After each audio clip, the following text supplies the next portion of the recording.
Passo número 13. Em direção à riqueza. O sexto sentido. Abra a porta do templo da sabedoria.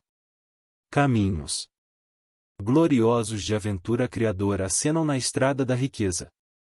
O 13º princípio é conhecido como o sexto sentido, pelo qual a inteligência infinita pode e irá se comunicar, voluntariamente, sem esforço algum por parte do indivíduo, ou exigências em relação a ele. Esse princípio é o ápice da filosofia. Só pode ser assimilado, compreendido e aplicado depois de dominados os outros 12 princípios. Sexto sentido é a porção do subconsciente a que nos referimos como imaginação criadora. Foi também chamada de aparelho receptor, através do qual ideias, planos e pensamentos passam na mente. Esses lampejos se denominam, às vezes, de pressentimentos ou inspirações. O sexto sentido desafia qualquer descrição. Não se pode descrevê-lo a quem não tenha dominado os outros princípios desta filosofia, porque a pessoa não teria nem os conhecimentos, nem a experiência com os quais se pudesse comparar o sexto sentido. A compreensão do sexto sentido só vem pela meditação, através do desenvolvimento mental interno. Dominados os princípios dados neste livro, estará preparado a aceitar como verdadeira afirmação que, de outro modo, lhe pareceria incrível, ou seja, com o auxílio do sexto sentido, você será avisado de perigos iminentes a tempo de evitá-los e notificado de oportunidades a tempo de aproveitá-las. Com o desenvolvimento do sexto sentido, venha ao seu auxílio e obedecendo-lhe as ordens, o anjo da guarda que lhe abrirá, sempre, a porta do templo da sabedoria. A grande causa primeira. O autor não acredita nem advoga a existência de milagres, por ter suficientes conhecimentos da natureza para compreender que essa nunca se afasta das leis estabelecidas. Algumas dessas leis são tão incompreensíveis que produzem o que parecem ser milagres. O sexto sentido se aproxima mais de milagres do que qualquer outra coisa que jamais tenha experimentado. O autor sabe que existe um poder ou uma causa primeira, ou uma inteligência, que penetra em cada átomo de matéria e se apossa de cada unidade de energia perceptível ao homem, que essa inteligência infinita converte a bolota em carvalho, faz a água correr montanha abaixo, de acordo com a lei da gravidade, faz a noite seguir o dia e o inverno ao verão, cada qual mantendo lugar e relações adequadas com o outro. Essa inteligência pode, através dos princípios dessa filosofia, ser induzida a auxiliar na transmutação de desejos em forma concreta ou material. O autor tem tal conhecimento através de experiências feitas, e de tê-lo experimentado passo a passo, pelos capítulos anteriores, você foi levado a isso, ao último princípio. Se você já dominou os princípios precedentes, está preparado agora a aceitar, sem ceticismo, as estupendas declarações feitas aqui. Se ainda não domina os demais princípios, deve fazê-lo, antes de poder determinar, definitivamente, se as declarações feitas neste capítulo são fato ou ficção. Quando me achava na idade de adorar heróis, vi-me imitando aqueles a quem mais admirava. Descobri, então, que o elemento fé, que usava para imitar meus ídolos, dava-me grande capacidade de fazê-lo com sucesso. Você pode empregar conselheiros invisíveis. Nunca consegui perder, por completo, o hábito de adorar heróis. Ensinou-me a experiência que a melhor coisa, depois de ser realmente grande, era emular os grandes, em sentimentos e ação, tanto quanto possível. Muito antes de ter escrito uma linha sequer para publicar ou tentado fazer um discurso em público, tinha o hábito de remodelar meu caráter, tentando imitar os 9 homens cujas vidas e obras mais me tinham impressionado. Esses 9 são Emerson, Paine, Edison, Darwin, Lincoln, Burbank, Napoleão, Ford e Carnegie. Todas as noites, durante longos anos, mantive reuniões de conselho imaginárias, com esse grupo ao qual chamava de meus conselheiros invisíveis. Eis o processo usado, antes de adormecer, à noite, fechava os olhos e via, em imaginação, o grupo de homens sentados comigo, em volta da mesa de conselho. Não. Só eu tinha a oportunidade de me sentar entre os que considerava grandes, como ainda dominava o grupo, servindo de presidente. Meu propósito, ao dar livre curso à imaginação, nesses encontros noturnos, era bem definido. Era remodelar meu caráter de modo a que representasse um composto dos caracteres de meus conselheiros imaginários. Percebendo, como o fiz cedo na vida, que teria de vencer as desvantagens de ter nascido num ambiente de ignorância e superstição, impus-me, resolutamente, a tarefa de renascer, voluntariamente, pelo método acima descrito. A época da autossugestão. Sabia, é claro, que todos os homens se tinham tornado o que eram por causa dos seus pensamentos e desejos dominantes. Sabia que todo desejo profundamente implantado tem o efeito de fazer com que se procure expressão externa, para transmutar o desejo em realidade. Sabia que a autossugestão é fator poderoso na formação do caráter, sendo, na verdade, o único princípio pelo qual o caráter se forma. Com tais conhecimentos dos princípios do funcionamento mental, sentia-me razoavelmente bem armado, com o equipamento necessário à reestruturação de meu caráter. Nas reuniões imaginárias, pedia aos membros de meu gabinete os conhecimentos que esperava de cada um, dirigindo-me a eles em palavras audíveis. Assim, Sr. Emerson, desejo adquirir seu maravilhoso conhecimento da natureza, que tanto distinguiu sua vida. Peço-lhe que impressione meu subconsciente com quaisquer qualidades que possuía e que o capacitavam a entender e a adaptar-se às leis da natureza. Sr. Burbank, peço-lhe que me transmita os conhecimentos que lhe possibilitaram harmonizar de tal modo as leis da natureza, que o cacto perdeu os espinhos e se tornou comestível. Permita-me acesso aos conhecimentos que fizeram nascer 2 folhas de grama, onde só uma nascia antes. Napoleão, desejo adquirir, por emulação, sua maravilhosa capacidade de inspirar os homens, despertando-os para um espírito de ação maior e mais determinado. Desejo adquirir também o espírito da fé duradoura, que lhe possibilitou transformar a derrota em vitória e a vencer obstáculos vertiginosos. Sr. Paine, desejo adquirir sua liberdade de pensamento e a coragem e clareza de expressar as convicções que tanto distinguiram. Sr. Darwin, desejo adquirir sua maravilhosa paciência e capacidade de estudar causa e efeito sem preconceitos, o que tão bem exemplificou no campo das ciências naturais. Sr. Lincoln, desejo incluir no meu caráter o agudo senso de justiça, o espírito incansável, o senso de humor, a compreensão humana e a tolerância, que eram suas características distintas. Sr. Carnegie, desejo adquirir conhecimentos profundos dos princípios de esforço organizado, que usou, com tanta eficiência, na formação de uma grande empresa industrial.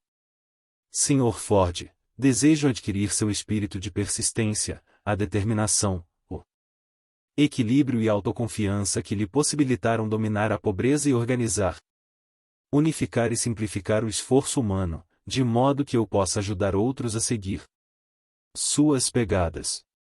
Sr. Edison, desejo adquirir seu maravilhoso espírito de fé, com o qual revelou tantos segredos da natureza, espírito de incessante labuta, com o qual tantas vezes arrancou vitória da derrota. Por gabinete imaginário. Meu método de me dirigir aos membros do gabinete imaginário variaria, de acordo com os traços de caráter que eu, no momento, mais me interessaria em adquirir. Estudei-lhes as vidas com meticuloso cuidado. Após alguns meses desse processo noturno, fiquei assombrado de descobrir que as figuras imaginárias se tinham tornado aparentemente reais. Cada um dos 9 homens desenvolveu características individuais, que me surpreenderam. Por exemplo, Lincoln desenvolveu o hábito de se atrasar sempre, dando, então, uma volta com solene aparato.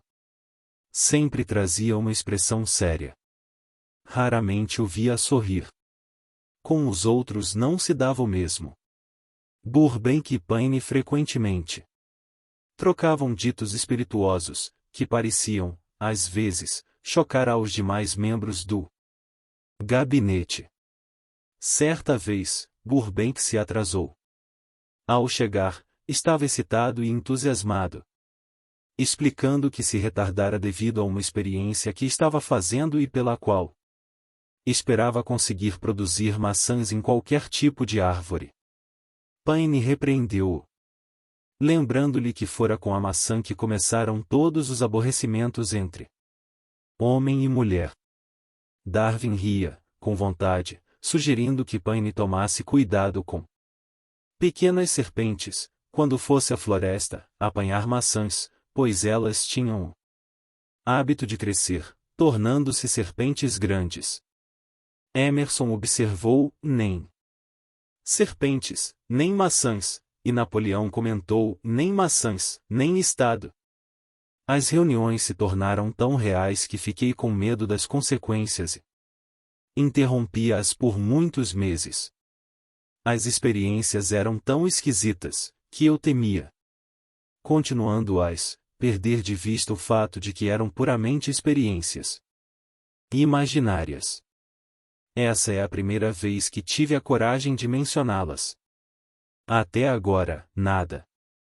Falei sobre o assunto, por saber de experiência própria que seria mal interpretado, se descrevesse minhas experiências incomuns. Tomei coragem agora de expressá-las em letra de forma, porque estou menos interessado no que o possam dizer atualmente, do que estive em anos passados. Para que não me entendam mal, quero declarar aqui, com ênfase, que ainda encaro as reuniões de gabinete como puramente imaginárias, sinto-me, porém, com direito a sugerir que, conquanto os membros do gabinete fossem totalmente fictícios e as reuniões só existissem em minha imaginação, levaram-me a gloriosos caminhos de aventura, estimularam a apreciação da verdadeira grandeza, encorajaram a iniciativa criadora e animaram a expressão do pensamento honesto. Como inspirar o sexto sentido? Em determinado ponto da estrutura celular do cérebro se acha localizado o órgão que recebe vibrações de pensamento, comumente chamadas de pressentimentos. Até agora, a ciência ainda não descobriu onde está localizado esse órgão do sexto sentido, mas isso não tem importância. O fato permanece de que seres humanos recebem conhecimentos precisos por fontes que não os sentidos físicos. Tais conhecimentos, geralmente, são recebidos quando a mente está sob a influência de estímulos extraordinários. Qualquer emergência que desperte emoções e faça o coração bater mais rapidamente que o normal pode e, geralmente o faz, por o sexto sentido em ação. Quem quer que já tenha tido um quase acidente, ao dirigir, sabe que em tais ocasiões o sexto sentido frequentemente vem em nosso socorro e ajuda, em frações de segundos, a evitar um acidente. Esses fatos são mencionados preliminarmente a uma declaração que farei agora, ou seja, que em meus encontros com os conselheiros invisíveis é que minha mente fica mais receptiva a ideias, pensamentos e conhecimentos, que me chegam pelo sexto sentido. Em inúmeras ocasiões, quando me defrontei com emergências, algumas tão graves que minha vida corria perigo, fui milagrosamente guiado nessas dificuldades pela influência dos conselheiros invisíveis. Meu propósito original, fazendo reuniões com seres imaginários, era apenas o de impressionar o subconsciente, pelo princípio da autossugestão, com certas características que desejava adquirir. Em anos mais recentes, minhas experiências tomaram rumos totalmente diversos.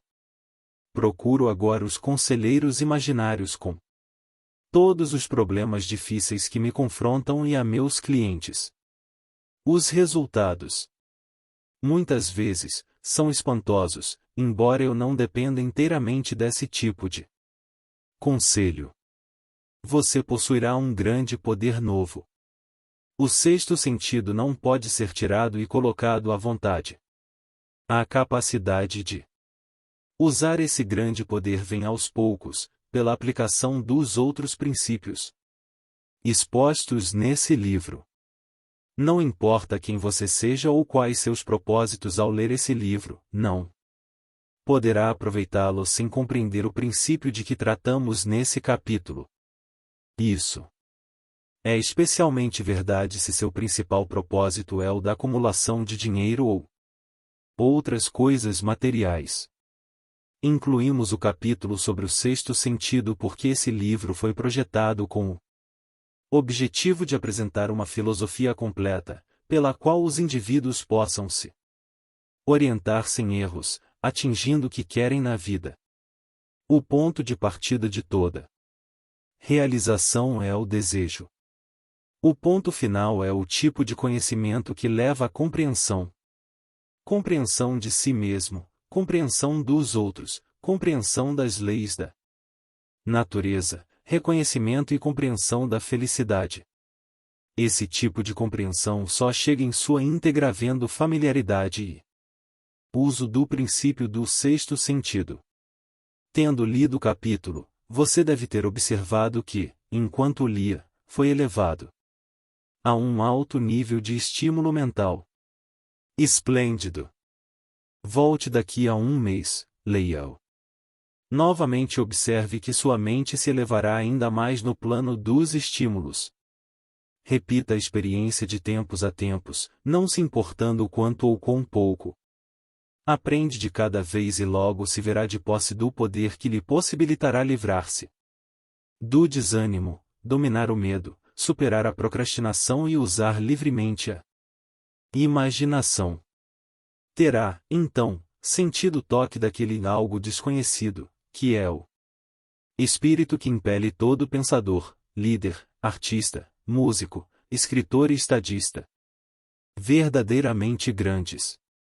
Estará, então, pronto a transmutar seus desejos em seu equivalente físico ou financeiro, com a mesma facilidade com que se deita e desiste ao primeiro sinal de oposição.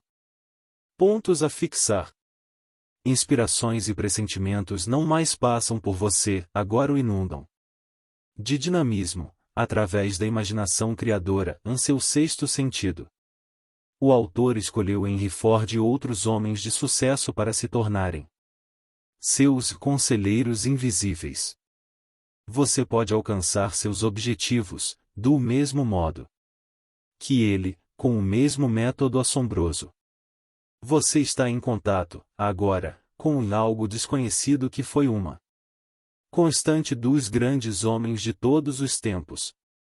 Ainda opera aparentes milagres nas artes e ciências e nos negócios de todas as espécies. Se seu propósito principal é o de acumular dinheiro ou qualquer outra coisa material, esse capítulo é especialmente importante para orientá-lo. A escada do sucesso nunca está repleta no topo.